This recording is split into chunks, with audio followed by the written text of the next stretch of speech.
At panghuli, tinanong ano ang future with the Meralco.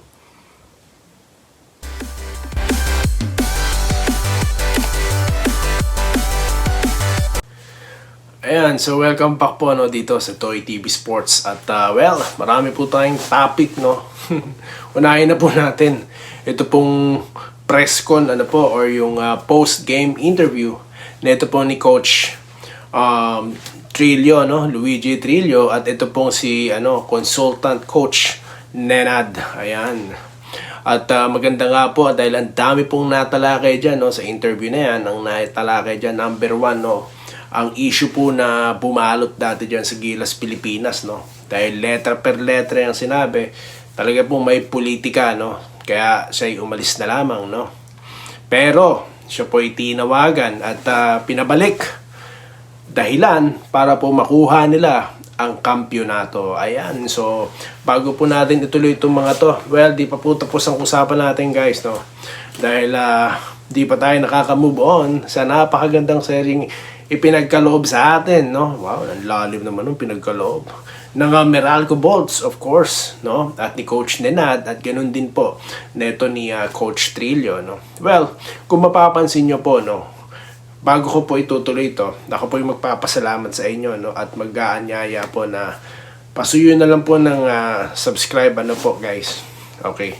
Kung nagustuhan nyo lang po yung video na to at yung ating mga contents. Okay, mabilisan. Napansin po natin dito yung pong how they react to each other, di ba?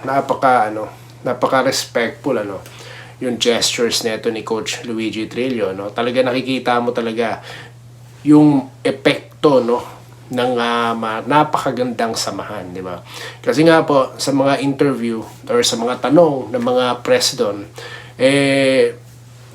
biruin mo, in just a year, no, since he joined the Meralco Bolts, ayan na po ang naging resulta. Ang nasabi nga po dyan ni Coach Nenad, tawag dito, maganda yung samahan sa loob, di ba? It's parang well-respected siya, di ba? Kasi nga, tawag dito, naging consultant na siya, di ba, ng Gilas Pilipinas, at naging consultant na siya noon sa Meralco, no, sa ilalim po ng pamumuno, no, ni Coach Norman Black, no. So yung nag-turnover nga or nag-take over, ito pong si Coach Luigi Trillo, tinawagan po siya, no, para magkaroon ng active, no, consultant role. And yun na nga, dahil nga po maganda po ang samahan sa loob, may respetuhan, no, yun na nga, naiangkla, no, or nai-implement yung play na gusto nilang or gusto niyang i-implement sa team. At tignan nyo naman, biruin nyo, second to the last pala sila sa standings, tapos nakailang panalo lang sila, one game at a time, no, na-inspired lahat ng players. At di lang yun, binangga ang dalawang bigatin, no, at higanting powerhouse teams ng SMC, no, na Barangay Ginebra at ito pong San Miguel Beermen. Kaya napakaganda pong istorya, napaka-inspiring, po, guys. Hindi naman sa sobrang drama, hindi naman sobrang sa inyo ng San Miguel, no, ay ng Meralco rather, pero yun na nga lang, ang ganda ng mga nangyari, no, na ipinakita sa atin itong Meralco Bolts at neto nga ni Coach Nenad. At yun na nga po ang napansin natin doon, no, ang pumukaw sa akin pansin diyan po sa press con na yan, yan pong politics na binabanggit po. Yan po talaga yung hindi maganda, no, sa kahit na saan, po, yung politika, no.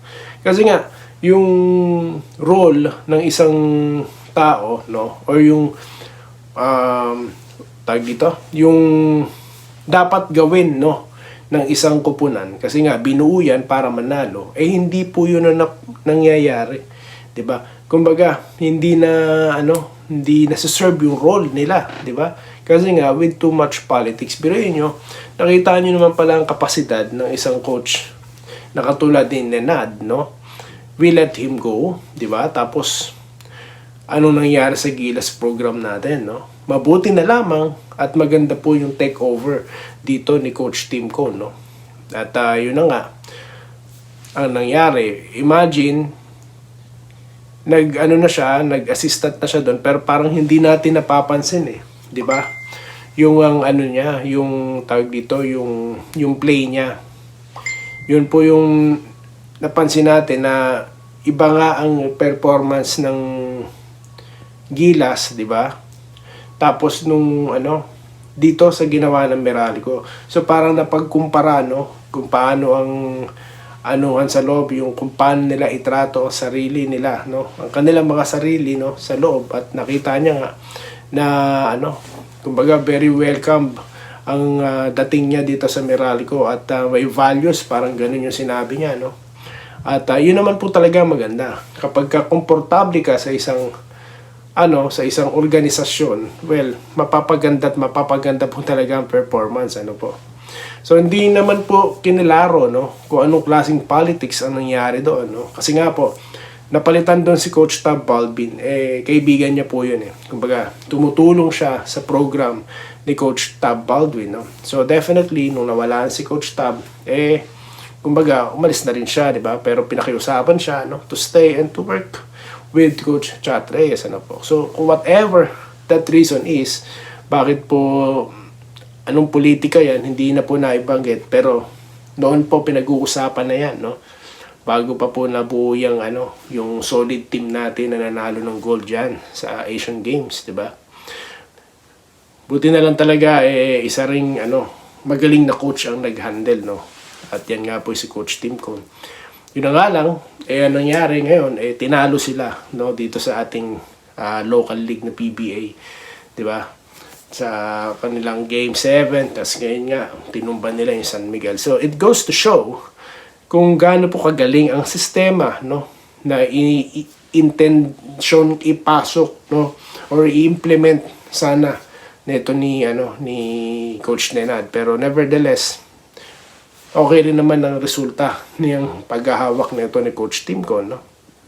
Pero syempre, abangan pa rin po natin, no, yung mangyayari pong tawag dito, magkakaroon po na naman kasi tayo ng laro, no? So antabayanan po natin yan, i-cover po natin yan. Of course, pag-uusapan po natin dito yan, no? So yun. At yun po, doon na po ang aking na dapat po talaga sa isang organisasyon katulad niyan, yung respeto, no? Dahil nga kahit yun na nangyari, mataas pa rin po kanyang respeto, no, with the SBP, no, at sa mga namumuno. Yun po maganda talaga. Don't close doors to anything, no? Dahil nga po, nasa isang, lang tayo, nasa isang field, no? Tulad nila, nasa field na sila ng basketball, di ba? At he was inspired, no, sa pag-unawa ko, how passionate we are as Filipinos sa basketball. Kaya nagsilbi rin ito, of course, inspirasyon sa mga coach na katulad niya. At sinabi niya nga, nakita niya na yan, he's been, no, sa iba't ibang bansa, no, nung nakita niya nga too much politics between di ba, agents and players, di ba? So talagang di na bago sa kanya. Kaya nga tinawagan siya ng Meralco, no, or tinawagan siya somebody, no, to continue his consultant role, no, diyan sa Meralco, bumalik siya talaga. At ayan po ang nakita, evidently, komportable siya. At kung mapapansin nyo kung paano sila magbatuhan, mag-usap nito ni Coach Luigi Trillo, no, during the games and outside the games, nakita po respeto sa kanya rin, of course, ni Head Coach Trillo. Kaya po nakita naman natin ang napakagandang resulta, no. Kampiyon ang Meralco at congratulations po sa inyo. So yun lamang po, no, ang ating napansin dyan sa post-game interview, no. At bago po makalimutan, tinanong nga po pala siya dyan kung sino po talaga ang titira, no. Yan po mahalaga napag-usapan natin. Wala talaga po silang naging options dyan, kundi yung consistent player, kahit nag-struggling na si Chris Newsome, no. Kaya po siya ang huling tumira at siya ang huling siya ang dahilan bakit sila nanalo, di ba?